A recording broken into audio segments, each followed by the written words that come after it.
frères et sœurs, vous tous qui me suivez à travers le pays et l'Afrique. Je me présente, je suis le révérend Mawanga Bambuta Flori. J'ai joint le mouvement de l'unification depuis 1986. Alors que j'étais encore très jeune, j'ai rencontré le message. Moi, je suis de ceux qui ont joint le mouvement à travers notre école. À l'époque, elle s'appelait l'ECOPOF. Aujourd'hui, l'école a mué et elle est devenue l'Institut supérieur technique Songwa. Comme tout jeune, plein d'ambition, je cherchais une école qui pouvait répondre à mes attentes. Parce que depuis mon enfance, je rêvais une seule chose, être mécanicien. Et quand j'ai terminé le niveau secondaire, CO à l'époque, cycle d'orientation, aujourd'hui ça a changé. Au pays, on parle de 7e et 8e, mais à l'époque, on parlait de CO. Quand j'ai terminé le CO, je voulais directement aller et faire la section mécanique. Mais nous ne nous sommes pas mis d'accord avec les parents, spécialement mes aînés, mon grand frère particulièrement. Et voilà, c'est celui-là qui va m'inscrire en scientifique. Et je me vois obligé de faire la section scientifique maths physique. Et j'ai commencé, 3e année, 4e année, et ça n'allait pas. Vraiment, je dois reconnaître que ça n'allait pas. J'ai repris l'année, beaucoup de difficultés. Et comme cela n'est pas l'objet principal de mon témoignage, je préfère ne pas trop m'étendre là-dessus. Alors après 2 ans de tentatives, ça n'a pas tenu avec la 4e année des humanités en maths physique. Et au niveau de la famille, on me dira que non, voilà, tu ne veux pas étudier, et tu fais ça exprès. Alors cette année, on ne va pas s'occuper de toi. Alors on arrive à la rentrée scolaire prochaine, pendant que les amis ont repris le chemin de l'école, et moi je reste à la maison. C'est là que je me suis rendu compte que c'était sérieux, que la décision prise au niveau de la famille et tout le monde maintenait ça. Voilà comment Dieu arrange les choses. C'est en ce moment-là même que je veux recevoir une information selon laquelle, voilà, à Limete, sur la 11e rue, il y a une école qui organise la section mécanique. Voilà. C'est comme ça que je vais me présenter et j'attrape mon inscription. Je voulais faire la mécanique générale, mais on m'a inscrit à mécanique. Je voulais faire la mécanique auto, mais on m'a inscrit en mécanique générale. Voilà. On commence les études, la mécanique, premier trimestre. À la fin du premier trimestre, on nous informe que non, voilà, il y a un module spécial de la spiritualité que vous allez suivre. Comme programme inscrit, matière inscrite dans le programme, on ne pouvait pas refuser. À la rentrée, quand on revient des vacances de Noël, formation spéciale, on appelait ça session spéciale de spiritualité. Et là, nous voyons des gens qu'on n'avait pas coutume de voir. Des gens qu'on n'avait pas coutume de voir défiler devant nous, qui se présentent et qui commencent à nous donner la session spéciale de spiritualité. Et cette session spirituelle avait comme programme quoi? Introduction, chapitre 1, le principe de la création, chapitre 2, la chute, ainsi de suite, jusqu'au chapitre 16, le second avènement. Et nous avons suivi. Dans l'auditoire, nous étions nombreux, nous avons suivi. Je dois dire franchement, après cette session,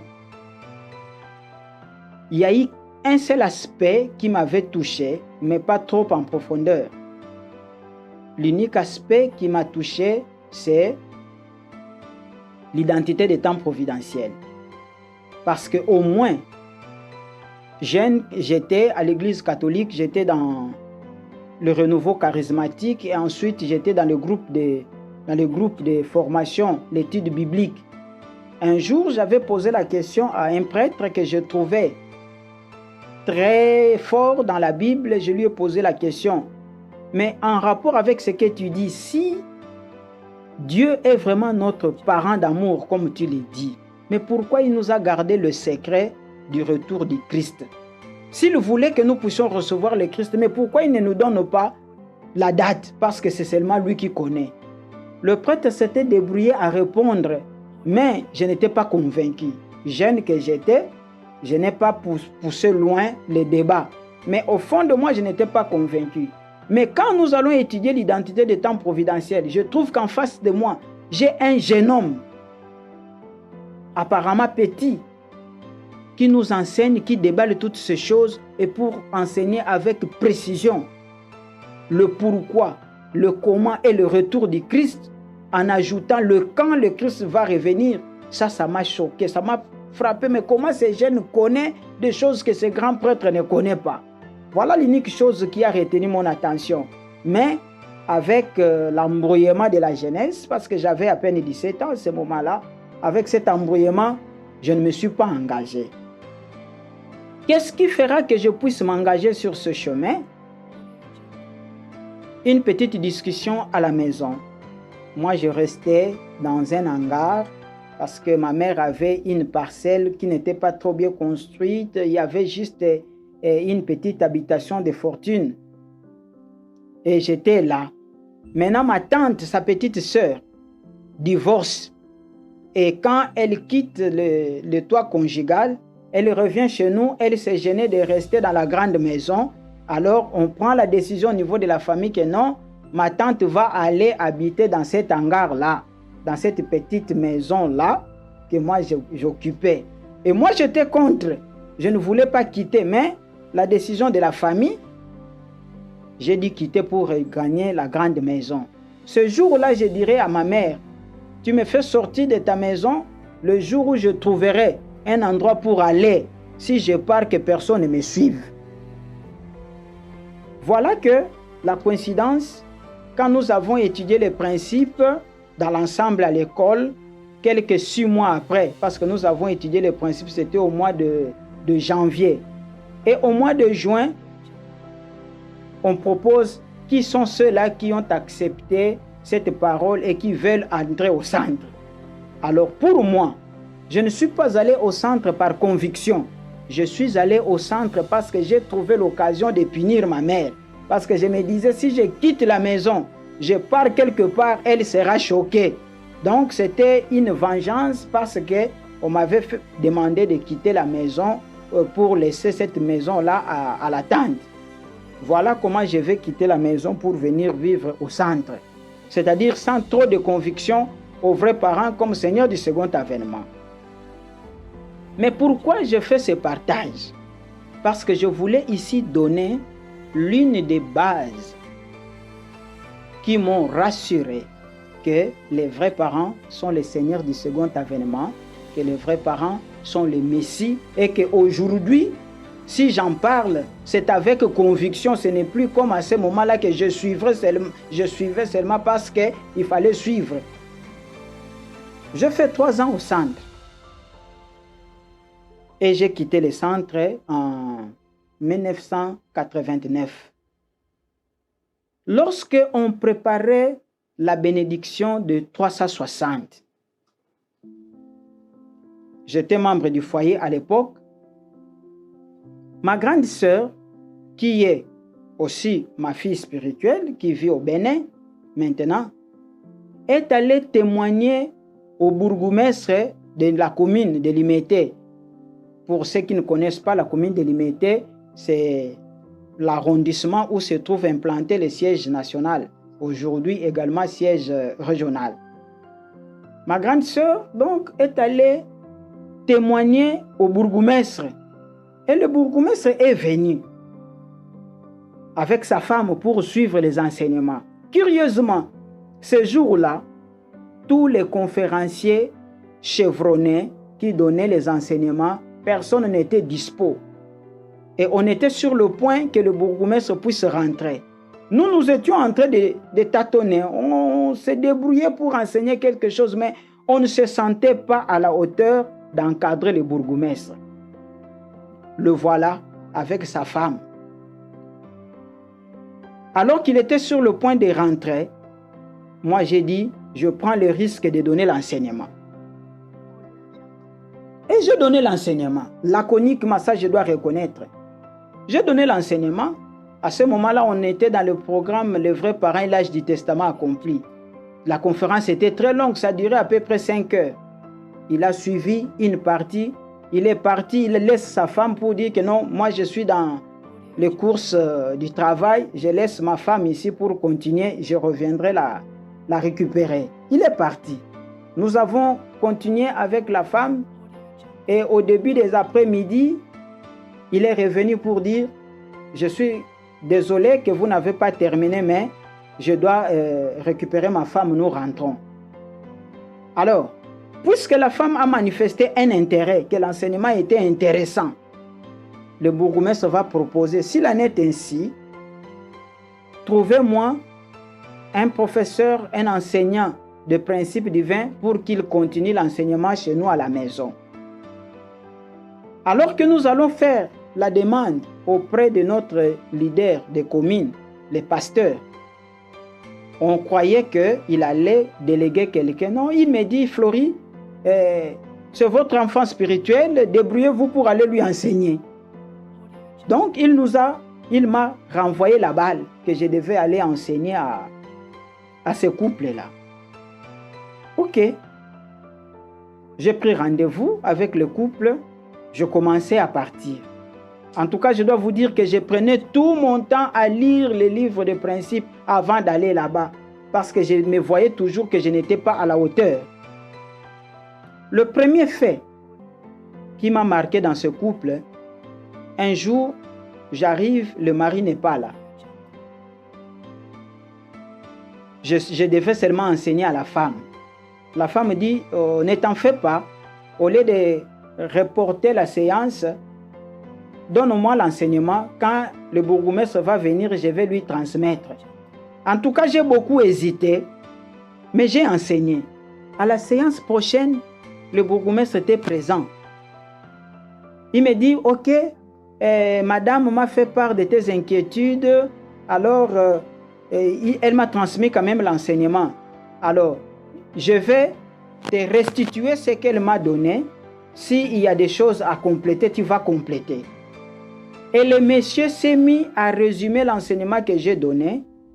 Il n'avait pas en main un cahier, un papier. Non, il a parlé seulement avec ce qu'il avait en tête. Quand il a terminé, j'ai applaudi, j'ai dit, je n'ai rien à ajouter. Allons au chapitre suivant. Ça m'a marqué, c'était le premier fait. Le deuxième fait, pour aller plus vite, quand nous sommes arrivés à la fin de l'enseignement, et d'ailleurs c'est ça le pourquoi de mon témoignage. Quand nous avons terminé le 16 chapitre, il me pose la question, maintenant là, qu'on a fini avec le programme du livre, alors qu'est-ce qui vient après? Moi j'ai dit, ok, après vient la bénédiction. Je me suis débrouillé pour donner la conférence sur la bénédiction. Quand je termine la conférence sur la bénédiction, prochainement il me pose la question, maintenant qu'est-ce qui vient? Donc tout ce que je pouvais dire, il me posait toujours la question, et après c'est quoi? Alors je ne savais plus quoi répondre. Maintenant, ce jour-là, et lui et la femme, ils me disent, ok, voilà ce qui se passe. Le révérend monde que vous êtes venu nous enseigner, nous ne le découvrons pas à travers vous. Nous, on connaissait le révérend monde bien avant. J'étais surpris. Tout ce que vous donnez comme enseignement, c'est bien, c'est parfait. Et il n'y a pas un autre enseignement supérieur à ce que vous êtes en train de donner. Nous, maintenant, ils vont se dévoiler. Ils vont dire, nous avons parcouru différentes loges. Nous étions dans différentes disciplines que vous appelez sciences occultes. Et partout là-bas, les gens connaissent une chose, une réalité. Que Dieu n'a pas atteint l'objectif qu'il poursuivait en créant l'homme. Il n'a pas atteint l'objectif. Et tout au long de l'histoire, il est à la recherche de celui qui va accomplir cet objectif-là. Mais, ils m'ont présenté les 12 signes de l'horoscope, et même appelé ça les signes du zodiaque. Ils ont présenté les 12 signes-là. Maintenant, ils commençaient à expliquer. Vous voyez les 12 signes ici. Chaque signe représente un grand maître qui est venu dans l'histoire. Ils ont parlé. Toutes les grandes figures centrales que nous connaissons, pour eux, chacune était représentée par un symbole qui est dans les signes du zodiaque. Le plus intéressant pour moi, c'est quoi? C'est l'avant-dernier et le dernier signe. L'avant-dernier, ils m'ont dit le poisson. Alors, le poisson, pour eux, c'est le symbole du Christ Jésus. Je pose la question, pourquoi Jésus, c'est le poisson? Ils me disent, non, Jésus est symbolisé par le poisson parce que dans son enseignement, il a utilisé les paraboles. Donc, il ne parlait pas droit, il faisait des zigzags. Or, le poisson aussi ne va pas droit, il fait des zigzags dans l'eau. C'est pourquoi Jésus est représenté par le poisson. Alors, après le poisson, tous ceux qui sont dans ces sciences que vous appelez, dans des disciplines que vous appelez sciences occultes, savaient que un grand maître va arriver plus tard, après Jésus. Et ce grand maître est appelé le Verseau. Le Verseau, c'est le dernier signe dans le 12 signes du zodiaque. Il dit, nous, on attendait l'arrivée du Verseau. Voilà que depuis Jésus, jusqu'à notre ère, Dieu n'a plus envoyé un grand maître à cette hauteur-là. Arrivé au XXe siècle, chaque fois qu'un grand maître arrive sur la terre, on le découvre parce que son étoile commence par briller. Or, dans le monde astral, jusque-là, l'étoile qui était la plus élevée et qui brillait plus que toutes les autres étoiles, c'était l'étoile du poisson, l'étoile du Christ Jésus. Voilà que nous arrivons au XXe siècle, nous sommes surpris de voir une étoile qui s'allume et qui monte jusqu'à dépasser le niveau de l'étoile du poisson. Et cette étoile est allée beaucoup plus loin. Alors, tout le monde a su que l'heure du Verseau a sonné. Nous étions en train de chercher et finalement nous avons découvert que c'était l'étoile du révérend Moon. Donc, ne pense pas que toi, comme disciple dans son église, c'est toi qui es venu nous apprendre le révérend Moon. On le connaissait déjà. J'étais surpris d'apprendre ça.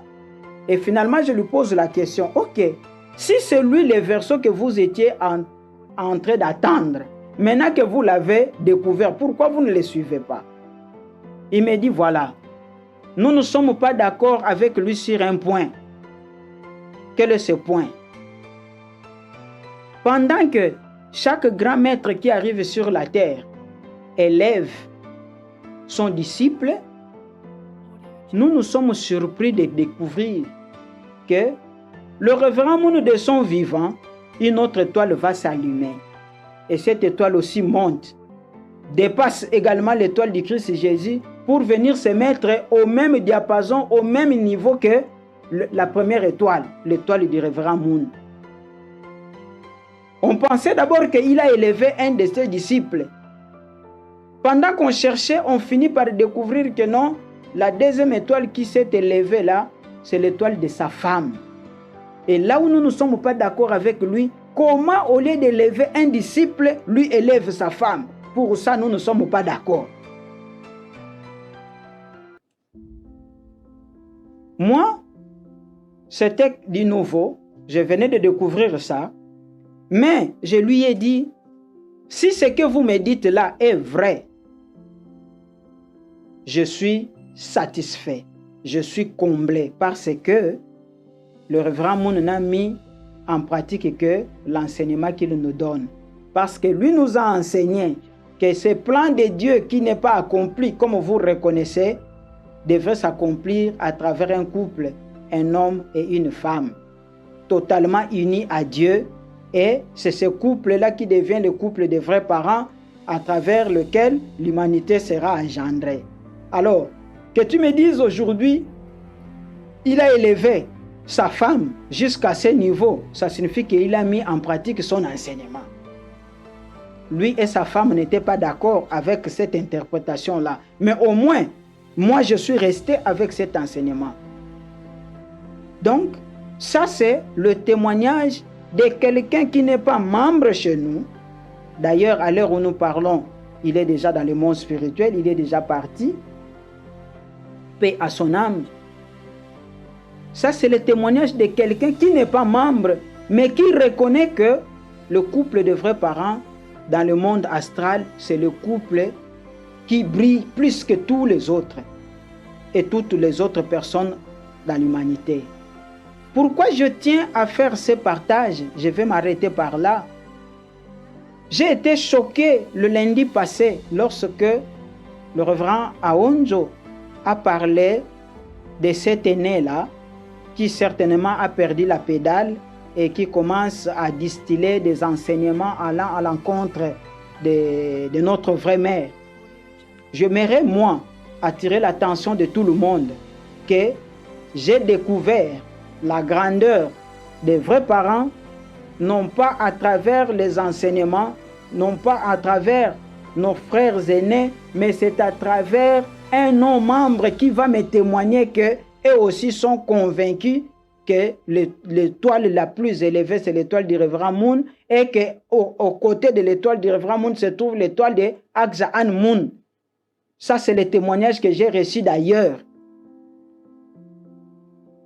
Voilà pourquoi j'ai tenu partager ceci avec la communauté, que ceux qui vont me suivre, ceux qui vont écouter, qui voudront peut-être demander à Dieu, montre-nous aussi ces étoiles, certainement que Dieu leur montrera. Voilà mon témoignage et l'une des bases sur lesquelles je suis assis dans le principe, même si la vague vient, même si le haut et le bas arrivent, quand je pense à ça, j'ai dit, le couple que je suis a été attesté par d'autres personnes qui ne suivent pas ce couple, c'est-à-dire que ce témoignage ne peut être que vrai. Merci beaucoup.